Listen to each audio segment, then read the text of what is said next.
Hello and good morning everyone. आप सभी लोगों का स्वागत है स्टडी ग्लॉस के ऊपर और मैं हूं आपका दोस्त दीपक। सबसे पहले मोटिवेशनल कोट आप लोगों के लिए है कि मजबूत इंसान को देखकर लोग सोचते हैं कि ये कभी टूटता क्यों नहीं है, लेकिन लोग ये नहीं जानते कि टूटने के बाद ही वो व्यक्ति इतना मजबूत हो पाया है। इंसान के जीवन में कई संघर्ष के दौर जो है वो आते हैं और जो व्यक्ति इन संघर्षों से पार पा जाता है वो व्यक्ति भविष्य में इतना मजबूत हो जाता है कि किसी भी समस्या को आने पर वो टूटता नहीं है। वो इतना मजबूत हो जाता है कि लोग उस व्यक्ति को देखकर ये सोचते हैं कि यार ये व्यक्ति जो है वो बहुत स्ट्रांग है, लेकिन वो स्ट्रांग तब बना है जब उसने पहले के ये संघर्ष झेले हैं। मैं आपको एक छोटी सी स्टोरी बताता हूं। एक बार क्या होता है कि एक तितली का बच्चा जो है वो कोकून में से बाहर निकलता है। जब वो निकलता रहता है तो एक व्यक्ति वो पास में ही खड़ा ये सोचता है कि यार ये बच्चा जो है वो कितना परेशान हो रहा है। तो वो क्या करता है कि इस अंडे को थोड़ा सा तोड़ देता है। अंडे को तोड़ने पर उसकी जो माँ है वो बड़ी गुस्सा होती है और ये कहती है कि तूने जो है वो इसका जीवन बिगाड़ दिया है, क्योंकि ये अब बिना संघर्ष के इस अंडे से जो है कोकून से बाहर आया है तो इसको पैरालाइज हो गया है। तो ये जब संघर्ष से बाहर निकलता तो फिर इसके पंख और इसके पैर जो थे वो मजबूत हो पाते, और अब जो है इसने संघर्ष का सामना नहीं किया है तो ये बिल्कुल कमजोर हो जाएगा। तो जो व्यक्ति जितना संघर्ष झेलता है, जितने संघर्ष से गुजरता है, वो व्यक्ति उतना ही मजबूत होता है। और लोग ये देखकर उसको सोचते हैं कि वो व्यक्ति जो है वो कभी टूटता नहीं है। तो चलिए आप लोगों तक जो इन्फॉर्मेशन है वो पहुंच चुकी होगी। शुरू करते हैं आज का हम लोग बहुत ही बेहतरीन लेक्चर। आज है 19 मई और डेली करंट अफेयर का सेशन हम लोग शुरू करते हैं। बहुत ही बेहतरीन सेशन आज का रहने वाला है और आज के सेशन को पढ़ने के बाद में आप लोगों को रेस्पॉन्स जरूर करना है, फीडबैक जरूर देना है। तो चलिए सबसे पहले हम लोग इंटरनेशनल और नेशनल न्यूज कवर कर लेते हैं। विंबलडन और ओलंपिक में नहीं खेलेंगे राफेल नडाल। राफेल नडाल ने अपनी फिजिकल फिटनेस को लेकर अभी ये डिसीजन लिया है कि वो ना तो अब विंबलडन में खेल पाएंगे जो कि 28 जून से और 11 जुलाई तक चलने वाला है, और ओलंपिक जो है वो 23 जुलाई तक चलेगा। तो राफेल नडाल उसमें अब नहीं खेलेंगे। तो ये मान सकते हैं कि रॉजर फेडरर जो है उनकी कहीं ना कहीं जीत सुनिश्चित होती दिखाई दे रही है। अफगानिस्तान पर कब्जे को लेकर तालिबान व सरकार में लड़ाई तेज। रिसेंटली आपको पता होगा कि यूएसए ने डिसाइड किया था कि वो वॉकआउट करेगा अफगानिस्तान से और 11 सितंबर 2021 तक अपनी सारी जो ट्रुप्स है उनको बाहर निकाल लेगा। इसलिए वहां पे जो है वो अब तालिबान बसता है और सरकार बसता है। तो दोनों के बीच में अब जो है वो लड़ाइयां तेज हो गई है कि कौन उस स्थान पर अब अपना कब्जा रखेगा। वैश्विक संगठनों पर कब्जे के लिए चीन कर रहा है नाजायज हरकतें। रिसेंटली आपको पता होगा कि डब्ल्यूएचओ संयुक्त राष्ट्र यहां पर अपने पैर जमाने के लिए चीन ने काफी प्रयास किए हैं। यहां तक कि डब्ल्यूएचओ के जो अध्यक्ष हैं टेड्रस अधानोम, इनका संबंध जो है वो है इथोपिया से, और इथोपिया और चाइना के जो रिलेशन है वो काफी अच्छे हैं। इसलिए माना जाता है कि डब्ल्यूएचओ ने काफी झुकाव रखा है किसकी तरफ, चाइना की तरफ। देखिए स्टार्टिंग में जो वायरस था उसका नाम वुहान वायरस होने वाला था, लेकिन इसको चेंज करके रख दिया गया कोविड-19 इस वायरस का नाम रखा गया। तो ये इसीलिए रखा गया क्योंकि चाइना के रिलेशन इथोपिया के साथ अच्छे हैं और डब्ल्यूएचओ के अध्यक्ष टेड्रस अधानोम ने इसका नाम जो है वो चेंज कर दिया। और इसका रिजल्ट एक हम ये भी देख सकते हैं कि चाइना की 2 वैक्सीन है, एक तो है सिनोफार्म और दूसरी है सिनोवैक। दोनों को जो अप्रूवल मिली है उसमें कहीं ना कहीं टेड्रस अधानोम का जो झुकाव है वो माना जा रहा है। जमानत के बाद 1 मिनट भी जेल में नहीं रखा जाए। सुप्रीम कोर्ट ने रिसेंटली ये कहा है कि जमानत जब किसी व्यक्ति को मिल जाती है तो वो आर्टिकल 21 जो है वो उसका एक्टिव हो जाता है और उसके तहत उसको 1 मिनट भी जेल में नहीं रखा जाना चाहिए। आत्मनिर्भर भारत, अब देशी जो ईंधन है इससे पृथ्वी और जो अग्नि मिसाइलें हैं ये ऑपरेट होंगी। तो अभी तक क्या होता था कि जितना भी फ्यूल है वो बाहर से हम लोग इंपोर्ट करते थे, लेकिन अब इंडियन ऑयल कॉर्पोरेशन का जो फ्यूल है इसको यूज किया जाएगा पृथ्वी और अग्नि मिसाइलों के अंदर। देखिए इन मिसाइलों के अंदर जो फ्यूल यूज होता है वो काफी रिफाइन रहता है और काफी देर तक वो चलता भी है। इकोनॉमी को अब चाहिए 3 लाख करोड़ रुपए का पैकेज। क्यों चाहिए? क्योंकि कोविड 19 के चलते हुए जो लहर आई थी उसमें इंडियन इकोनॉमी काफी डाउन चली गई और अब टारगेट है कि 2026 तक भारत की जो इकोनॉमी है वो $5 ट्रिलियन तक पहुंच जानी चाहिए। और अब एमएसएमई सेक्टर और इसके साथ में कई इंडस्ट्रीज जो हैं उनको काफी सारा फंड जो है उसकी जरूरत पड़ने वाली है। एक दिन में सबसे ज्यादा टीका लगाने वाला पहला राज्य बना है बिहार। देखिए, ये तो आप लोगों को पता ही है कि बिहार से मैक्सिमम सिविल सर्वेंट जो है वो निकलते हैं और रिसेंटली बिहार ने 6.5 लाख से अधिक लोगों को एक दिन के अंदर टीका लगाया और इसमें वो पहला राज्य बन गया। सुप्रीम कोर्ट ने कहा अरावली वन क्षेत्र पर किसी तरह का कब्जा नहीं होना चाहिए। देखिए, अरावली का जो विस्तार है वो गुजरात, राजस्थान, हरियाणा के अंदर है और सुप्रीम कोर्ट ने ये कहा है कि हरियाणा और राजस्थान के अंदर जो विस्तार है वहां पर किसी तरह का कोई भी कब्जा जो है वो नहीं होना चाहिए, क्योंकि ये बायोडायवर्सिटी के हिसाब से काफी इंपॉर्टेंट है और लोग वहां पे खनन करते हैं। मतलब माइनिंग करने से पूरा जो पहाड़ है उसको नुकसान पहुंचता है, यहाँ के पत्थर जो है वो काट लिए जाते हैं, इसीलिए कोई भी गैर कानूनी जो कब्जा है वो यहां पर नहीं होना चाहिए। साइबर ठगी के शिकार लोगों के लिए राष्ट्रीय हेल्पलाइन नंबर जो है वो रिसेंटली रिलीज किया गया है। यहां पर देखिए, साइबर क्राइम से रिलेटेड मैंने एक वीडियो जो है रशिया से रिलेटेड वो भी मैंने आप लोगों के लिए प्रोवाइड कराया था, उसको देखिए, काफी अच्छी इंफॉर्मेशन उसमें है, एग्जाम के पॉइंट ऑफ व्यू से आपको काफी हेल्प करेगी वो। इसके साथ में ही साइबर क्राइम जो सब्जेक्ट है, आप लोग को पता होगा कि लिस्ट जो है वो 3 तरीके की होती हैं। यूनियन लिस्ट होती है, स्टेट लिस्ट होती है और कॉन्करेंट लिस्ट होती है, ठीक है। और जो सब्जेक्ट इन तीनों लिस्ट में ही शामिल नहीं होते उनको कहा जाता है रेजिडरी, मतलब अवशिष्ट विषय उसको कहा जाता है। और अवशिष्ट विषयों के अंदर एक साइबर क्राइम जो है वो भी किस में आता है? रेजिडरी पावर्स के अंदर आता है। कोवैक्सीन की मान्यता के लिए डब्ल्यूएचओ की बैठक 23 को, तो डब्ल्यूएचओ की बैठक जो है वो होने जा रही है 23 तारीख को। आप लोग एक लेक्चर मेरा जरूर देखिएगा, वो लेक्चर जो है बना हुआ है कि कोवैक्सीन प्रधानमंत्री मोदी ने लगाई है तो वो विदेश अब नहीं जा सकते, तो उस पर व्यूज भी काफी अच्छे हैं, वो आप लोग देखना कि उसमें मैंने आप लोग को ये बताया है कि डब्ल्यूएचओ ने जितनी भी वैक्सीन्स को अप्रूवल दी है तो उसके पीछे बेसिक्स क्या है, तो बेसिक्स को फॉलो करते हुए किसी वैक्सीन को मान्यता दी जाती है। तो कहीं ना कहीं इंडिया की तरफ से ही ये कमी इस बार देखने को मिली कि पूरे डॉक्यूमेंट जो थे वो सबमिट नहीं कराए गए थे कोवैक्सीन के, मतलब भारत बायोटेक के द्वारा, और इसीलिए उसको मान्यता नहीं मिली थी। कोर्सेज जो हैं वो आप लोगों के लिए अवेलेबल हैं, बैंकिंग के हैं, एनसीईआरटी के हैं, करंट अफेयर के साथ में आप मुझे जो है वो इंस्टा पर फॉलो कर सकते हैं। आपकी जो भी क्वेरी है वो आप मुझे बेझिझक पूछिए, हर क्वेरी एग्जाम से रिलेटेड जो भी गाइडेंस है वो आपको प्रोवाइड कराया जाएगा। इसके साथ में ही टेलीग्राम चैनल पर आप लोगों को जितने भी डेली क्वेश्चंस करवाए जाते हैं उसका एक क्विज अवेलेबल रहता है टेलीग्राम चैनल के ऊपर, आप इसको ज्वाइन कीजिए और सारे लेक्चर्स की पीडीएफ जो है वो आपको अवेलेबल करवा दी जाती है। तो 18 जून के करंट अफेयर को हम लोग सबसे पहले रिवाइज कर लेते हैं।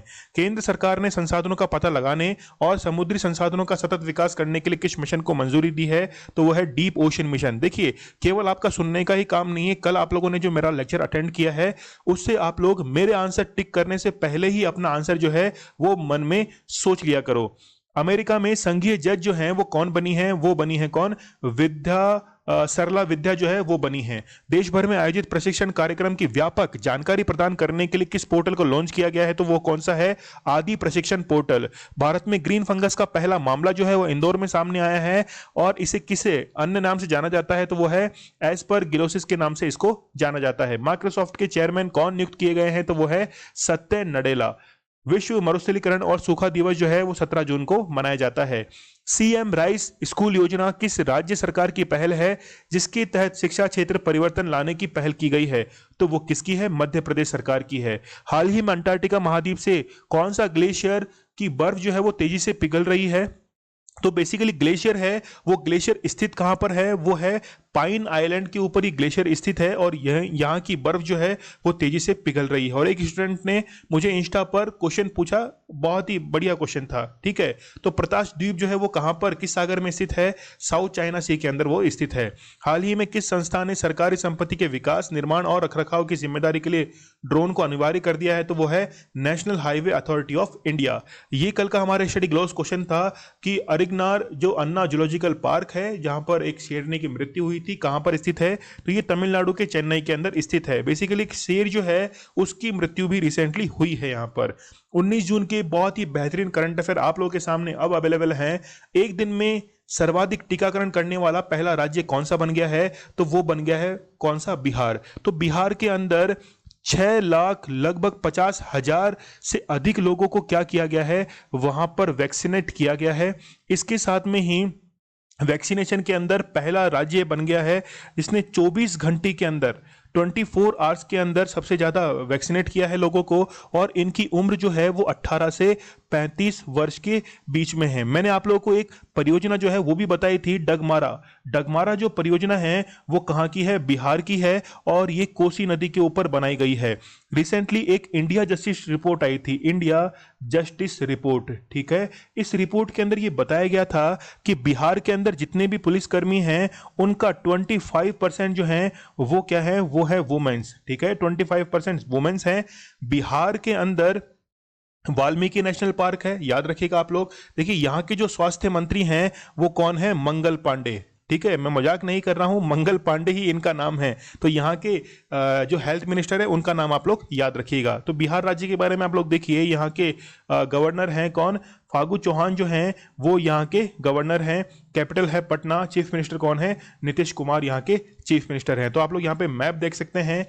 लक्षद्वीप से टूना फिश किस देश में निर्यात की जा रही है, तो टूना फिश जो है वो निर्यात की जा रही है कहां पर, जापान के अंदर, और जापान की कैपिटल के अंदर कहां पर, टोक्यो के अंदर इसको क्या किया जा रहा है, एक्सपोर्ट किया जा रहा है। देखिए बेसिकली जापान जो है ये 4 द्वीपों से मिलकर बना है, ठीक है, होकाइडो, हॉन्शू, शिकोको और क्यूशू। तो ये 4 आइलैंड जो हैं इनका नॉर्थ टू साउथ ऑर्डर जो है ये मैंने आप लोग को बता दिया है, उत्तर से दक्षिण का क्रम। वापस सुनिए, होकाइडो, हॉन्शू, शिकोको और क्यूशू। जापान की कैपिटल क्या है, वो है टोक्यो, ठीक है। तो ट्यूना फिश जो है वो लक्षद्वीप के ऊपर पाई जाती है, और ये साफ पानी की एक फिश है। देखिए यहीं से निर्यात करने का कारण क्या है कि लक्षद्वीप जो है वो एक ऐसी यूनियन टेरिटरी है जो कि भारत की पहली, हम लोग कहें कि जिस प्रकार सिक्किम था ना जैविक राज्य, ठीक है, उसी प्रकार यूनियन टेरिटरी कौन सी है, वो है लक्षद्वीप। तो ऑर्गेनिक स्टेट आप लोग याद रखना, ऑर्गेनिक स्टेट है सिक्किम और ऑर्गेनिक यूनियन टेरिटरी है कौन सी, लक्षद्वीप।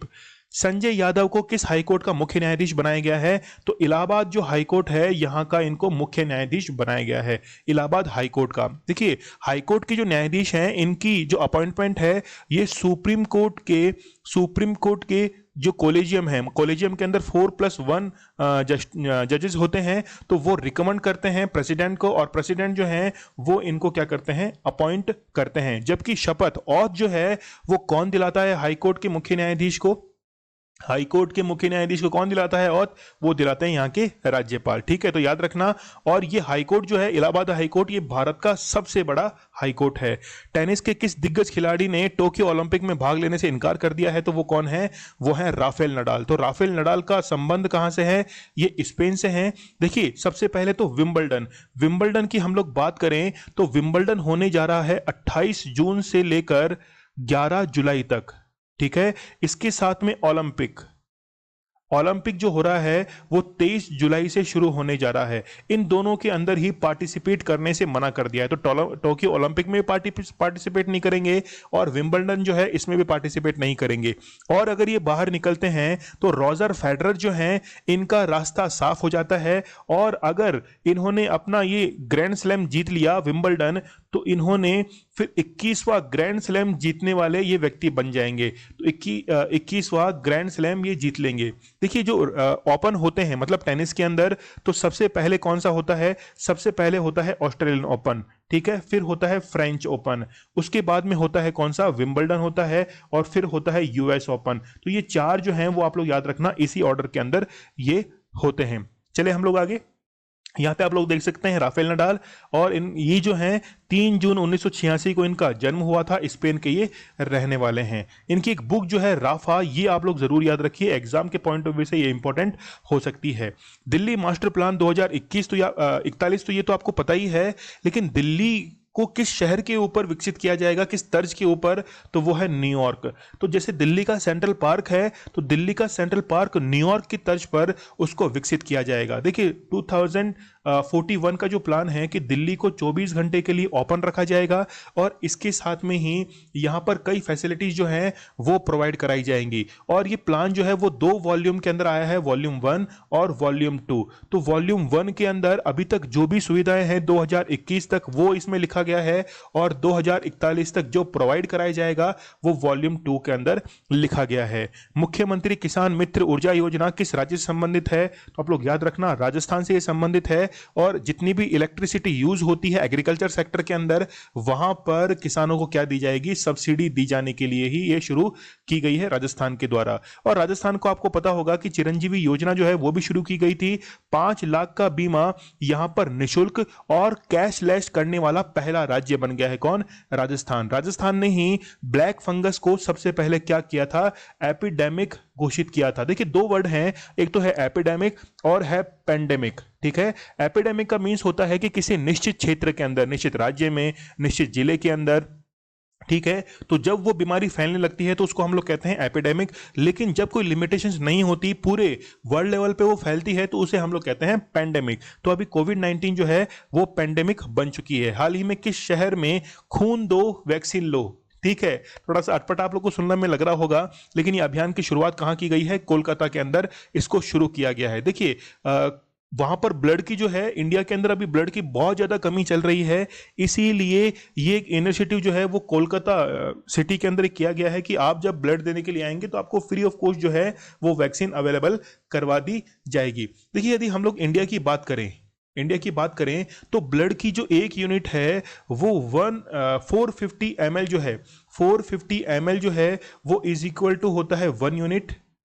ठीक है, और 350 ml जो है, 350 ml is equal to 1 unit. तो इंडिया के अंदर चलता है 350 ml एक यूनिट के लिए, और यूएसए में कौन सा चलता है? वो चलता है 450 ml, वो होता है 1 यूनिट। ठीक है, याद रखना, बहुत इंपॉर्टेंट है ये।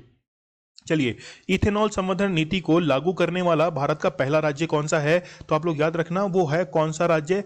वो है बिहार राज्य ही। और इथेनॉल का मीन्स है, देखिए यहां पर लिखने में आता है कि सबसे पहले E8, फिर E12, E15, इसके बाद E20 हम लोग लिखने लगे हैं। E20 का मतलब है कि जो इथेनॉल है उसकी 20% मात्रा जो है वो पेट्रोल के अंदर मिक्स की जाएगी। हम लोग पेट्रोल के अंदर इथेनॉल को मिक्स करते ही क्यों हैं? क्योंकि हमारी जो डिपेंडेंसी है अदर कंट्रीज के ऊपर फ्यूल को लेकर, वो डिपेंडेंसी कैसे भी करके कम हो। तो इस नीति को सबसे पहले लागू किसने किया था? बिहार राज्य ने किया था। भारत को टीबी मुक्त करने का किस वर्ष का लक्ष्य है? तो वो किसका है? 2025 का। ये तो है इंडिया के लिए। यदि ये वर्ल्ड के लिए पूछे कि वर्ल्ड का कब है, तो वर्ल्ड का कब है? ये है 2030 का। ठीक है, तो 2030 तक पूरे वर्ल्ड से टीबी को, मतलब माइक्रोबैक्टीरियम ट्यूबरक्लोसिस जो है, इससे फ्री करना है। इससे कौन सा बॉडी का पार्ट ज्यादा वो होता है, प्रभावित होता है? तो वो होते हैं लंग्स। ठीक है, वैसे लंग्स सबसे ज्यादा प्रभावित होते हैं, लेकिन टीबी जो है वो बॉर्न टीबी भी हो सकता है। हड्डियों में भी जो है वो बॉर्न टीबी जो है वो फैल सकता है। देखिए एक क्वेश्चन और है कि आप लोग को पता होगा कि स्टॉप टीबी बोर्ड जो है इसके अध्यक्ष डॉक्टर हर्षवर्धन को बनाया गया था। अभी हम लोग एक रिसेंटली क्वेश्चन लेने वाले हैं। चलिए, ग्लोबल स्किल्स रिपोर्ट 2021 के अनुसार भारत का कौन सा स्थान है? तो भारत का जो है वो है 67th रैंक, वो है इंडिया की। ठीक है, और ये रिपोर्ट किसने जारी की थी? वो रिपोर्ट आप लोग चाहे तो याद कर सकते हैं, COURSRA, कॉर्सा जो है इसके द्वारा ये रिपोर्ट जारी की गई थी। बेसिकली एक एजेंसी है जो कि स्किल से काम करती है। देखिए यदि हम लोग भारत की बात करें तो भारत के अंदर जो डिजिटल स्किलनेस है, जैसे आप लोग देखते हैं किसी को लैपटॉप चलाने में प्रॉब्लम आती है, किसी को मोबाइल ऑपरेट करने में प्रॉब्लम आती है, तो हम लोग कहते हैं कि उनमें डिजिटल स्किल्स नहीं है। तो डिजिटल स्किल्स के मामले में भारत काफ़ी पिछड़ा हुआ है। तो इस रिपोर्ट में कहा गया है कि डिजिटल स्किल्स को सुधारा जाना जरूरी है। तो इसमें फर्स्ट रैंक जो है वो किसकी है? वो है स्विट्जरलैंड की। सेकंड रैंक जो है वो है लग्जमबर्ग की, और थर्ड रैंक जो आई है इसमें किसकी आई है? वो आई है ऑस्ट्रिया की। ठीक है, तो भारत की कौन सी रैंक है? 67th रैंक है। देखिए मैं आप लोगों को एक चीज और बताता हूं, डिजिटल गैप का मीन्स होता है कि कोई भी फैसिलिटी जो है वो डिजिटली प्रोवाइड हो रही है। जैसे हम लोग बात करें कि इंटरनेट जो है वो प्रोवाइड कराया जाता है 100 लोगों तक, और यदि 100 लोगों तक वो प्रोवाइड कराया जाता है लेकिन उसका प्रॉफिट जो है वो केवल 70 लोगों को मिल रहा है, तो यहाँ पर डिजिटल गैप जो है वो 30 लोगों का बन चुका है, मतलब 30% डिजिटल गैप बन चुका है। और ये जो आंकड़ा है इसके अंदर भारत जो है वो भी ज़्यादा डिजिटल गैप से गुजर रहा है। चलिए, doctor Harshvardhan stop TB partnership board के अध्यक्ष नियुक्त किए गए हैं। इनका कार्यकाल जो है वो कितने वर्ष का है? 3 वर्ष का इनका कार्यकाल है। और ये बोर्ड जो है इसका हेडक्वार्टर है जिनेवा के अंदर। जिनेवा कहाँ है? स्विट्जरलैंड के अंदर है जिनेवा। जिनेवा के अंदर एक तो याद रखना आप लोग WTO का और WHO, इन दोनों का जो मुख्यालय है, हेडक्वार्टर है, वो कहाँ है? जिनेवा के अंदर है। इसके साथ में ही जिनेवा में एक और याद रखना, WIPO, ठीक है, world intellectual property rights organization जो है उसका हेडक्वार्टर भी कहाँ है? जिनेवा के अंदर। तो W से आप लोग 3 चीज याद रखिए, WTO, WHO और WIPO, ठीक है। तो चलिए आगे बढ़ते हैं। किस राज्य को पूर्वोत्तर भारत का प्रहरी, मतलब कहते हैं कि रक्षक कहा जाता है, तो वो कौन सा है? वो है असम राज्य। तो असम राज्य जो है इसको विशेष राज्य का दर्जा प्राप्त है आर्टिकल 370B के तहत, और असम के अंदर काजीरंगा नेशनल पार्क है, ठीक है। इसके साथ में ही मानस नेशनल पार्क है, और असम का अभी 6th नेशनल पार्क जो है वो कौन सा? रायमोना, ठीक है, रायमोना नेशनल पार्क जो है वो घोषित किया गया है 6th। और 7th है कौन सा? दिहिंग पटकाई। दिहिंग पटकाई जो है वो 7वां नेशनल पार्क घोषित किया गया है असम का। असम के अंदर ही एक माजुली द्वीप स्थित है जो कि विश्व का सबसे बड़ा नदीय द्वीप है, ब्रह्मपुत्र नदी के ऊपर ये बना हुआ है। इसलिए भारत का प्रहरी जो है वो किसको कहा जाता है? असम को कहा जाता है। तो ये असम क्या करता है कि एंट्री देता है पूरे नॉर्थ ईस्ट स्टेट को। केंद्र सरकार ने हाल ही में लगभग 200 साल पुराने किस बोर्ड के पुनर्गठन के लिए लंबित प्रस्ताव को मंजूरी दी है? तो वो है ऑर्डिनेंस फैक्ट्री बोर्ड। देखिए, इसमें प्रोडक्शन को बढ़ाने के लिए लगभग 10 कंपनियां जो हैं उनको इनवाइट किया गया है ताकि यहां पर प्रोडक्शन बढ़े और क्वालिटी मेंटेन हो, ठीक है। ऑर्डिनेंस फैक्ट्री बोर्ड की हम लोग बात करें तो इसकी स्थापना जो है वो 1712 के अंदर, ठीक है, 1712 के अंदर इसकी स्थापना की गई थी। और इसका हेडक्वार्टर कहाँ है? कोलकाता के अंदर इसका हेडक्वार्टर है। ये आप लोग याद रखना, काफी पूछा जाता है। और अभी इसकी महानिदेशक हैं कि डायरेक्टर कौन है? इसके डायरेक्टर हैं अभी CS विश्वकर्मा। CS विश्वकर्मा जो है वो अभी क्या है? इसके हेड हैं। जॉन मगुफुली किस देश के राष्ट्रपति थे? तो ये 61 वर्ष की उम्र में इनका निधन हुआ है, और ये तंजानिया के राष्ट्रपति थे, ठीक है, याद रखना। पद पर रहते हुए इनकी मृत्यु हुई, और ऐसा होने वाले ये पहले राष्ट्रपति बन गए थे जिनकी पद पर रहते हुए मृत्यु हुई थी। और इनके बाद में एक महिला राष्ट्रपति तंजानिया की बनी थी। आप लोग बताना कि वो तंजानिया की पहली महिला राष्ट्रपति कौन है जो कि जॉन मगुफुली के बाद में राष्ट्रपति बनी थी? तो कमेंट सेक्शन में मुझे इसका आंसर जरूर करना। तंजानिया केन्या की सीमा पर कौन सी झील जो है वो स्थित है जहां से श्वेत यानी कि व्हाइट नाइल रिवर निकलती है? तो आप लोग याद रखना वो है विक्टोरिया झील। विक्टोरिया जो लेक है वहां से। देखिए, 2 लेक है, एक तो है विक्टोरिया लेक और एक है टाना लेक, ठीक है, टाना झील। तो विक्टोरिया लेक से निकलती है कौन सी? White Nile river. और ठीक है, टाना झील से कौन सी निकलती है? वो है ब्लू नाइल रिवर। दोनों जहां पर मिलती है तो वो कहलाती है नाइल रिवर, नील नदी। और ये विश्व की सबसे बड़ी नदी है, सबसे लंबी नदी है। बड़ी नदी तो अमेजन के अंदर आती है, मतलब एरिया वाइज उसको काउंट करते हैं, और यहाँ पर लेंथ वाइज काउंट करते हैं तो नाइल जो है वो साउथ से नॉर्थ की तरफ बहती हुई मेडिटेरियन सी के अंदर जाकर गिरती है।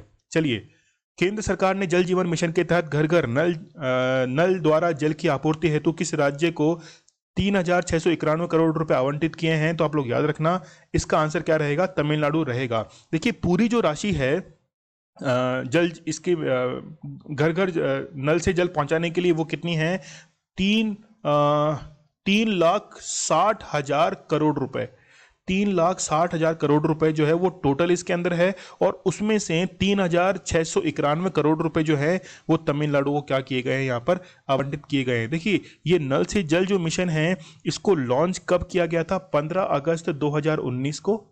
15 अगस्त 2019 को लॉन्च किया गया था और इसमें टारगेट है कि 2024 तक हर घर जो है वो नल से जल पहुंच जाना चाहिए। और ये किसकी पहल है? यह है जल शक्ति मंत्रालय की। तो जल शक्ति मंत्रालय जो है मिनिस्ट्री, उसके तहत ये हर घर नल से जल जो है वो पहुंचाया जाएगा। और गजेंद्र सिंह शेखावत जो हैं वो क्या हैं? यहाँ इसके मिनिस्टर हैं। देखिए इसके अंदर हर घर नल से जल पहुंचाने के लिए पहले स्थान पर कौन सा आया है? गोवा जो है वो पहले स्थान पर आया था। दूसरे स्थान पर कौन आया था? तेलंगाना। तीसरे स्थान पर अंडमान निकोबार और चौथे स्थान पर कौन था? वो था पौंडीचेरी। ठीक है, याद रहेगा ना आपको? ये समझ में तो आ रहा है। चलिए, प्रधानमंत्री मातृ वंदना योजना के क्रियान्वयन में कौन सा राज्य प्रथम स्थान पर रहा है? तो वो रहा है मध्य प्रदेश। तो मध्य प्रदेश ने काफी अच्छे से इंप्लीमेंट किया है जितनी भी माताएं हैं उनकी देखभाल डिलीवरी के टाइम पर, तो वो किसने इंप्लीमेंट किया है? मध्य प्रदेश सरकार ने इंप्लीमेंट किया है। देखिए दो टर्म है यहाँ पर, एक तो है इन्फेंट मोर्टेलिटी रेट और दूसरा है चाइल्ड मोर्टेलिटी रेट। तो दोनों के अंदर डिफरेंस क्या है? तो डिफरेंस ये है कि जो इन्फेंट है उसकी आयु 0 से लेकर 1 तक काउंट होती है, जबकि चाइल्ड की काउंट होती है 1 to 5 के बीच में। ठीक है, अब देखिए कि टोटल 1000 बर्थ जो है वो होती है और 1000 बर्थ में से कितने बच्चे जो हैं उनकी मृत्यु हुई है, वो डेड हुए हैं, तो वो कहलाएगी क्या? शिशु मृत्यु दर, इन्फेंट मोर्टेलिटी रेट। लेकिन उनकी आयु जो है वो 0 से 1 वर्ष के बीच में होनी चाहिए, जबकि 1 से 5 वर्ष के बीच में हो जाएगी बाल मृत्यु दर। तो यहां पर भी 1000 के ऊपर जितने बच्चों की मृत्यु हुई है वो। देखिए यहां पर एक और है, कौन सा? मातृ मृत्यु दर। ठीक है, इसको भी आप लोग यहीं पे समझ लीजिए। इसमें क्या होता है कि 1 लाख, ठीक है, 1 लाख जो माताएं हैं इनके ऊपर कितने जो माताएं हैं उनकी मृत्यु हुई है, मतलब डिलीवरी के टाइम पे कितनी डेथ जो है वो काउंट की गई हैं, तो वो इसके अंदर 1 लाख पर ये काउंट होता है। अमेरिकी राष्ट्रपति जो बाइडेन ने किस पाकिस्तानी अमेरिकी को देश के संघीय व्यापार आयोग का अध्यक्ष नियुक्त किया है? तो आप लोग याद रखना, इसका सही आंसर क्या है? लीना खान जो है इनको नियुक्त किया गया है। किसके लिए? Countries federal trade commission. तो वहां पे ट्रेडिंग जो है यानी कि इंपोर्ट और एक्सपोर्ट जो है उसको ये संभालेंगे लीना खान। रिसेंटली आपको पता होगा कि एक और वो इंडियन है, लेकिन इंडियन और अमेरिकन जो हैं उनको नियुक्त किया गया था। कल ही मैंने क्वेश्चन कराया था, वो भी आप लोग मुझे कमेंट सेक्शन में इसका आंसर करना। तो लीना खान जो है वो आप लोग याद रखना। कोरोना एंटीबॉडी के साथ दुनिया की पहली बच्ची ने कहाँ जन्म लिया है? तो वो जन्म कहाँ लिया है? न्यूयॉर्क के अंदर जन्म लिया है। देखिए यहाँ पे हुआ क्या था, बेसिकली जो मदर है, मदर को डिलीवरी से 3 सप्ताह पहले, बिफोर 3 वीक्स, एक इंजेक्शन जो है वैक्सीन वो लगाई थी गई थी जॉनसन एंड जॉनसन की। बेसिकली इसकी एक डोज ही जो है वो काफ़ी होती है और जॉनसन एंड जॉनसन की वैक्सीन लगाई गई। उसके बाद में उस मदर के अंदर वो एंटीबॉडीज डेवलप हुई और वो ट्रांसफ़र कहाँ हुई? उस बच्ची के अंदर। तो न्यूयॉर्क के अंदर इस बच्ची ने यहाँ पर जन्म लिया था। भारत के किस राज्य में फ्रूट केक आंदोलन चला है? तो वो कहाँ चला है? महाराष्ट्र के अंदर। क्यों चला है? देखिए आज हम लोग केक खरीदने जाते हैं तो हम लोग बेकरी की शॉप पे जाते हैं, लेकिन यदि थोड़ा हेल्दी आपको केक लेना है तो कोई मान लीजिए केक फ्रूट से बना है, जैसे पाइनएप्पल उसमें यूज़ किया गया है, वाटरमेलन वगैरह यूज़ किए गए हैं, तो फिर वो सेहत के लिए फ़ायदेमंद होगा। तो वहाँ के जो फार्मर्स हैं उन्होंने कहा कि जितने भी केक्स वगैरह हैं उनको, बेकरी जो आइटम है उनको फ्रूट से बनाया जाना चाहिए, और इसी के लिए उन्होंने फिर आंदोलन भी किया था। बेसिकली उनका जो इनकम है उसको इंक्रीज करने के लिए उन्होंने आंदोलन किया था। किस भारतीय संस्थान ने हाल ही में इलेक्ट्रिक मोबिलिटी पर आयोजित ब्रिक्स नेटवर्क विश्वविद्यालयों की 3 दिवसीय सम्मेलन की मेजबानी की है? तो ये 3 डे जो है वो यहाँ पर हुआ था। तो कहाँ पर? IIT बॉम्बे के अंदर ये आयोजित किया गया था। देखिए ब्रिक्स की हम लोग बात करें तो ब्रिक्स को 2006 के अंदर इसको एस्टैब्लिश किया गया था। इसके साथ में ही इसका जो हेडक्वार्टर है वो कहाँ पर है? वो है शंघाई के अंदर। याद रखना, शंघाई के अंदर इसका हेडक्वार्टर है। और 13वां जो ब्रिक्स समिट हुआ था, अभी 13 जो ब्रिक्स समिट हुआ था, इसका अध्यक्ष जो था वो किसको बनाया गया था? वो इंडिया को ही बनाया गया था। तो आप लोग याद रखना ब्रिक्स के बारे में। देखिए इसमें जब साउथ अफ्रीका इसमें जब शामिल हुआ था 2010 में, तब इसको ब्रिक्स नाम दिया गया था, जबकि उससे पहले जो था वो केवल ब्रिक ही नाम था। तो साउथ अफ्रीका इसमें सबसे अंतिम जो था वो शामिल हुआ था। देखिए यहाँ पे लिखा हुआ है IIT इंदौर। तो इंदौर जो है वो केवल एकमात्र ऐसी जगह है जहां पर IIT और IIM दोनों एक ही जगह पर स्थित है, और केवल एकमात्र इंदौर शहर ही ऐसा है। पहली बार अंतरिक्ष में पदार्थ की कौन सी अवस्था जो है वो देखी गई है? तो यहाँ पे आप लोग याद रखिए BEC। ठीक है।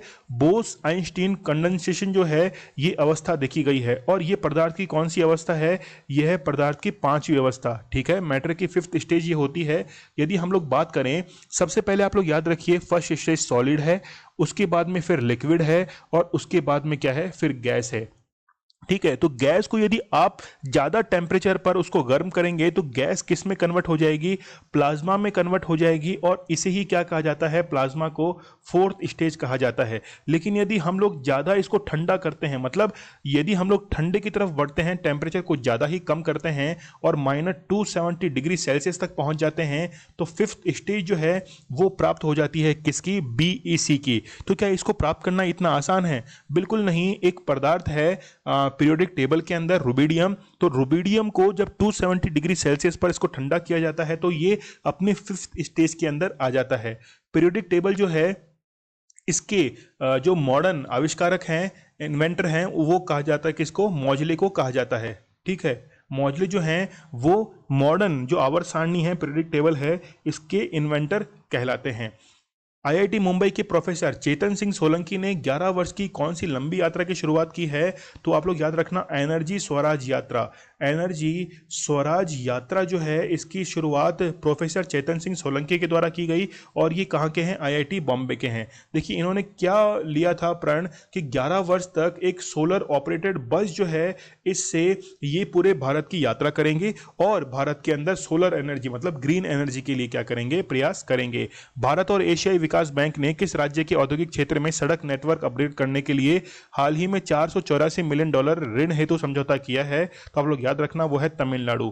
तमिलनाडु के साथ में ये समझौता किया गया है वहां के इंफ्रास्ट्रक्चर को डेवलप करने के लिए, ठीक है। तो यहां पर बात है एशियन डेवलपमेंट बैंक की। यदि हम लोग ADB की बात करें, ADB की बात करें तो ADB क्या करता है कि विकास कार्यों के लिए ये क्या करता है? लोन देता है। तो केवल तमिलनाडु नहीं, रिसेंटली इससे पहले सिक्किम को भी दिया था, राजस्थान को भी दिया था। तो ADB का जो एस्टेब्लिशमेंट है वो 19 दिसंबर 1966 को किया गया था, और इसके जो हेडक्वार्टर है वो कहाँ पर है? फिलीपींस की कैपिटल मनीला के अंदर स्थित है, और मनीला के अंदर ही वर्ल्ड यानी कि विश्व चावल अनुसंधान केंद्र स्थित है। कहां पर? फिलीपींस की राजधानी मनीला के अंदर। इसके जो अध्यक्ष हैं, अभी जो हेड हैं ADB के, वो कौन है? मासासुगु असाकावा, ठीक है। तो नाम थोड़ा अटपटा है। मासासुगु असाकावा जो है वो अभी इसके हेड हैं, और इसके मेंबर कंट्रीज कितने हैं? वो है 68, ठीक है। तो तमिलनाडु के आप लोगों को पता होगा कि एक हल्दी है, इरोड हल्दी। तो इरोड हल्दी को GI टैग दिया गया था। इसके साथ में ही यहाँ का डिंडीगुल ताले को भी क्या दिया गया था? यहाँ पर GI टैग दिया गया था, ठीक है। तो ओला स्कूटर, देखिए ओला जो कंपनी है, भावेश अग्रवाल इसके हेड है। ओला के भावेश अग्रवाल है, और भावेश अग्रवाल के द्वारा ही एक जो इलेक्ट्रिक स्कूटर होते हैं उनका जो फैक्ट्री है, इलेक्ट्रिक स्कूटर की जो फैक्ट्री है वो कहाँ पर? वो स्थापित की जा रही है तमिलनाडु के अंदर ही। तमिलनाडु के अंदर टोटल स्टेट्स डिस्ट्रिक्ट्स कितने हैं? सॉरी, डिस्ट्रिक्ट जो हैं वो कितने हैं? 37 यहाँ पर डिस्ट्रिक्ट्स हैं, और यहाँ के जो CM हैं वो है M स्टालिन जो है यहाँ के CM हैं, और यहाँ के गवर्नर हैं बनवारी लाल पुरोहित, ठीक है। इसका गठन कब हुआ था तमिलनाडु का? वो हुआ था 26 जनवरी 1950 को। 26 जनवरी 1950 को। देखिए मैं आप लोगों को कुछ फैक्ट बताता हूँ। 26 जनवरी से एक दिन पहले जाएंगे 25 जनवरी को, तो 25 जनवरी को निर्वाचन जो आयोग है, इलेक्शन कमीशन, उसका गठन हुआ था 25 जनवरी 1950 को। इसीलिए मतदाता दिवस जो है, ठीक है, वो मनाया जाता है 25 जनवरी को। 24 जनवरी को एक दिन और पहले जाएंगे, तो 24 जनवरी 1950 को संविधान सभा की जो बैठक है, मतलब जो कॉन्स्टिट्यूशन असेंबली की जो अंतिम बैठक है 12th सेशन की, वो 24 जनवरी को ही आयोजित करवाई गई थी। सीआरपीएफ और NSG के महानिदेशक कौन है? तो सीआरपीएफ के कौन है? वो है कुलदीप सिंह जो हैं वो सीआरपीएफ के हैं, और कुलदीप सिंह को अभी NIA का एडिशनल चार्ज जो है वो भी दिया गया है। और M.A. गणपति जो है वो कहाँ के हैं? वो हैं NSG के, नेशनल सिक्योरिटी गार्ड जो है इसके हेड हैं। हाल ही में अंतर्राष्ट्रीय सौर गठबंधन इंटरनेशनल सोलर अलायंस को ज्वाइन करने वाला देश कौन सा बना है? तो वो कौन सा बना है? इटली बना है, याद रखना। और इटली ही वो देश है जिसने चाइना की बेल्ट एंड रोड इनिशिएटिव जो है इसको ज्वाइन किया था, और ज्वाइन करने वाला पहला G7 कंट्री ये बन गया था। इंटरनेशनल सोलर अलायंस जो है इसको भारत और फ्रांस के द्वारा इंडिया और फ्रांस के द्वारा 2015 के अंदर जब पेरिस एग्रीमेंट हुआ था 2015 में, COP21 की वो मीटिंग थी, वहीं पर ही इसको एस्टेब्लिश किया गया था। और इसका जो हेड क्वार्टर है वो कहाँ पर है, गुरुग्राम के अंदर इसका हेड क्वार्टर स्थित है। 16 जून 2021 को वीडियो कॉन्फ्रेंसिंग के माध्यम से 15 आसियान देशों के रक्षा मंत्रियों की जो बैठक है, यानी कि डिफेंस मिनिस्टर्स की जो बैठक है, इसकी अध्यक्षता किसके द्वारा की गई थी, तो इसका करेक्ट आंसर रहेगा ब्रुनई। ठीक है, गलत मत कर देना, ब्रुनई। और ब्रुनई की कैपिटल क्या है, वो है बंदर सेरी बागवान, याद रखना बहुत इंपॉर्टेंट है। बंदर सेरी बागवान जो है वो किसकी कैपिटल है, ब्रुनई की कैपिटल है। ठीक है, ये जो मीटिंग थी, ये कौन सी मीटिंग थी, ये 38 मीटिंग थी, 38वीं ये मीटिंग थी। ठीक है, यहाँ पे आप लोगों को दिख रहा है कि ये 15th आसियान देशों की मीटिंग है। देखिए आसियान की जो मीटिंग है वो एक साल में 2 बार होती है, तो यदि इसको हम लोग काउंट करें तो ये 38 मीटिंग थी। ठीक है, 37 जो मीटिंग थी, 37 जो आसियान समिट हुआ था वो 26 जून 2020 को आयोजित किया गया था। कहाँ पर, वो वियतनाम के अंदर आयोजित किया गया था। ठीक है, वियतनाम के अंदर वो आयोजित किया गया था और वियतनाम की जो कैपिटल है वो हनोई है। यहाँ पे देखिए कुछ स्टूडेंट्स कहते हैं कि सर आप हिंदी में क्यों लिखते हैं, हमको समझ में नहीं आता। तो ऐसा हो ही नहीं सकता, ये पॉसिबल ही नहीं है कि मैं जो चीज़ बोल रहा हूँ वो इंग्लिश मीडियम वाले को समझ में ना आए। अमेरिका से तो आप लोग आए नहीं हैं, समझ जाते होंगे। या फिर मैं एग्जाम्पल दूँ आप लोगों को, किसी स्टूडेंट से ये पूछा जाता है इंटरव्यू के अंदर कि आप जो है, ये आपकी लैंग्वेज जो है वो क्या आपके काम करने पर कहीं ना कहीं हर्डल बन सकती है। तो फिर उसने एस्पिरेंट ने क्या किया कि एक गिलास पानी का मंगवाया और ये कहा कि मुझे जो है वो केवल स्टील के गिलास में ही पानी चाहिए। तो उन्होंने कहा कि आप ये जो कांच का गिलास है इसमें पानी पी लीजिए। तो उन्होंने फिर यही समझाया कि गिलास चाहे कांच का हो या फिर स्टील का हो, पानी जो है वो पीना ज़्यादा इंपॉर्टेंट है। ठीक है, तो चलिए बढ़ते हम लोग आगे। तो यहाँ पे देखिए 37 जो आसियान समिट हुई थी वो कहाँ पर हुई थी, वियतनाम, और वियतनाम के अंदर कहाँ पर, हनोई के अंदर ये हुई थी। और यहाँ का इस बार का विषय क्या था, 2020 का इसका विषय था कोहेंसिव एंड रेस्पॉन्सिव आसियान। तो आप लोग याद रखेंगे तो ठीक है, ज़्यादा इसमें आपको लोड लेने की ज़रूरत नहीं है। देखिए आसियान की जो आसियान के अंदर कुल टोटल 10 लैंग्वेज जो हैं वो ऑथराइज्ड हैं, और उसमें से भारत की एक लैंग्वेज है कौन सी, तमिल, और तमिल को इन 10 लैंग्वेज के अंदर शामिल किया गया है। आसियान की जो एस्टेब्लिशमेंट है वो 8 अगस्त 1967 को ये एस्टेब्लिश किया गया था।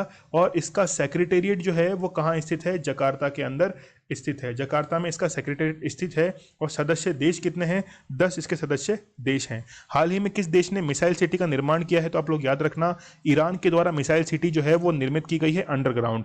भारत में किस स्थान पर यूरेनियम की खोज की गई है, तो अरुणाचल प्रदेश के अंदर यूरेनियम की खोज जो है वो की जा रही है। वहां पर अभी माइनिंग का प्रोसेस चल रहा है, तो वहां पर यह एजम्पशन है कि यूरेनियम जो है वो पूरे इंडिया का सबसे ज्यादा वहीं मिलेगा। किस राज्य सरकार ने रायतु बंधु योजना को शुरू किया है, तो आप लोग याद रखना, तेलंगाना सरकार के द्वारा इसे शुरू किया गया है।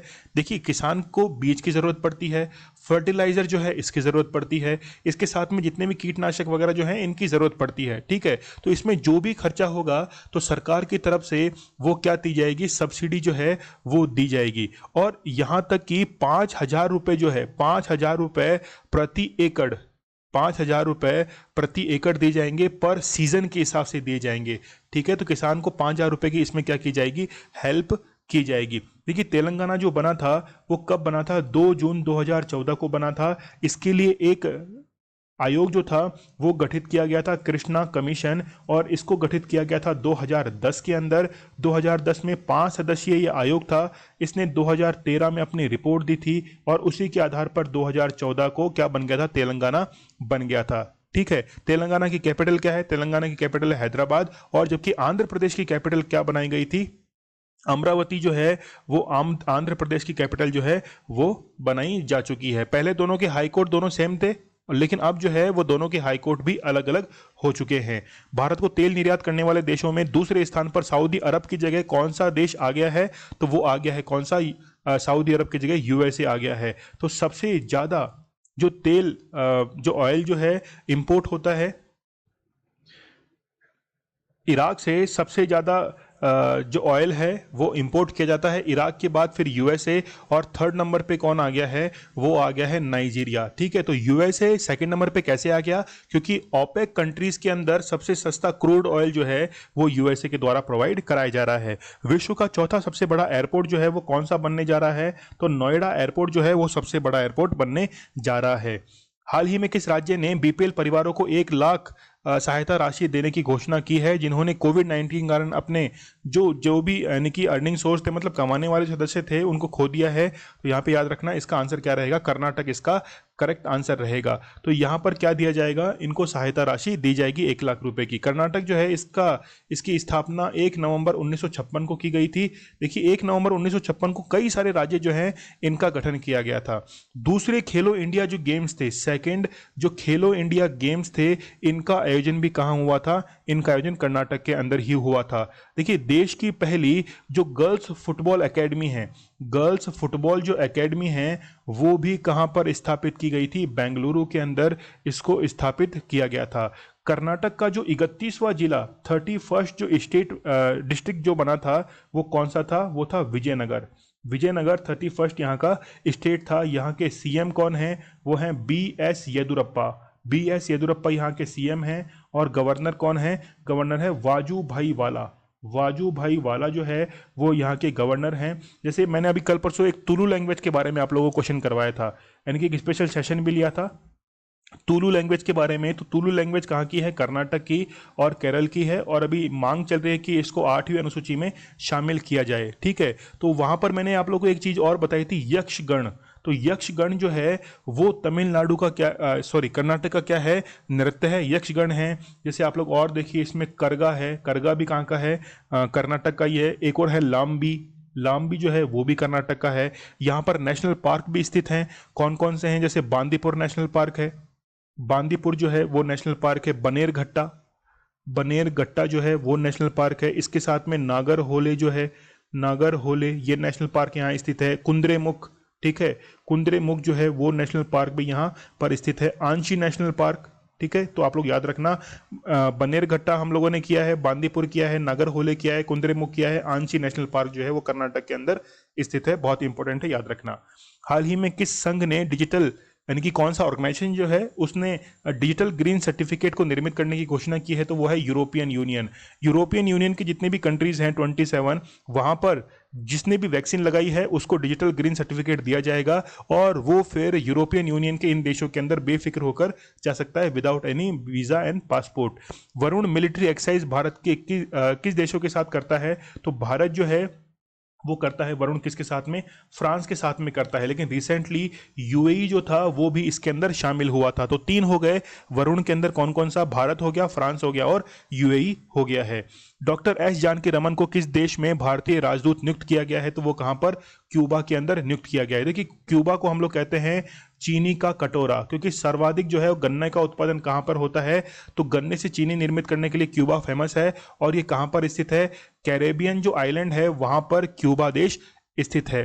क्यूबा की जो कैपिटल है वो क्या है, हवाना यहाँ की कैपिटल है। रिसेंटली आपको पता होगा कि मेहुल चोकसी जो था वो एंटीगुआ के अंदर जाके उसने शरण ली थी, और एंटीगुआ से डोमिनिका वो चला गया था। तो ये जितने भी कंट्रीज हैं ये सब के सब कहाँ पर हैं, कैरिबियाई आइलैंड के अंदर स्थित है, कैरिबियन सी के अंदर स्थित हैं। फोर्ब्स द्वारा जारी विश्व के सर्वश्रेष्ठ बैंकों की 2021 की लिस्ट के अंदर सर्वश्रेष्ठ बैंक जो है वो कौन सा है, वो है डीबीएस। डीबीएस की फुल फॉर्म क्या है, डेवलपमेंट बैंक ऑफ सिंगापुर। ठीक है, आप लोग याद रखना, डेवलपमेंट बैंक ऑफ सिंगापुर जो है ये इसकी फुल फॉर्म है। और इसके सीईओ काफी इंपॉर्टेंट है जिनका नाम है पीयूष गुप्ता। पीयूष गुप्ता जो है वो यहाँ के सीईओ हैं। चलिए, who has become the first female boxing coach of Egypt, तो वो कौन बनी है, सबा सकरा जो हैं वो बनी है इजिप्ट की। मिस्र की पहली महिला कोच जो है बॉक्सिंग में वो बनी है। ठीक है, रिसेंटली आपको पता होगा कि मिस्र का अधिकार है किस पर, स्वेज नहर पर है। तो यहाँ पर एक जहाज जो था चाइना का वो अटक गया था बीच में, जिसका नाम था एवर गिवन। तो एवर गिवन जो था वो एक शिप यहाँ पे अटक गया था, और काफ़ी दिनों तक इंपोर्ट एक्सपोर्ट मतलब जितना भी ट्रांसपोर्ट है वो यहाँ पर बंद रहा था। मिस्र जो है यहाँ की वरदान जो है वो किसको कहा जाता है, नील नदी का जो वरदान है वो कहा जाता है। ठीक है, मिस्र को क्या कहा जाता है? नील नदी का वरदान कहा जाता है। चलिए यहाँ पे ये आज का स्टडी ग्लोस क्वेश्चन आप लोगों के सामने। अनिरुद्ध जगन्नाथ किस देश के पूर्व प्रधानमंत्री व राष्ट्रपति थे जिनका हाल ही में निधन हुआ है? तो आप लोग कमेंट सेक्शन में मुझे इसका आंसर करना मत भूलिएगा। चलिए आप लोग मुझे इंस्टा पर अपना फीडबैक दे सकते हैं। आज का सेशन आप लोगों को कैसा लगा? यदि आप लोगों को सही रियलिटी में अच्छा लगा है तो मुझे इंस्टा पर आप लोग जरूर इस चीज के मैसेज करना कि सर आज का सेशन काफी अच्छा रहा है। और आपको सारे जितने भी क्वेश्चन है इनका क्विज जो है वो एक अवेलेबल करवा दिया जाता है टेलीग्राम चैनल के ऊपर। आप लोग उसे रिवाइज के तौर पर अटेम्प्ट करें और लेक्चर की पीडीएफ जो है वो टेलीग्राम चैनल पर आपको मिल जाएगी। स्टडी ग्लोस आप लोगों के लिए बहुत ही बेहतरीन कंटेंट क्या आता है। नॉलेज इज पावर, ये हमारी टैगलाइन है और आप लोग इसे सब्सक्राइब करना ना भूलिए। चलिए कल मिलते हैं हम लोग बहुत ही बेहतरीन करंट अफेयर के साथ। तब तक के लिए धन्यवाद। Thank you.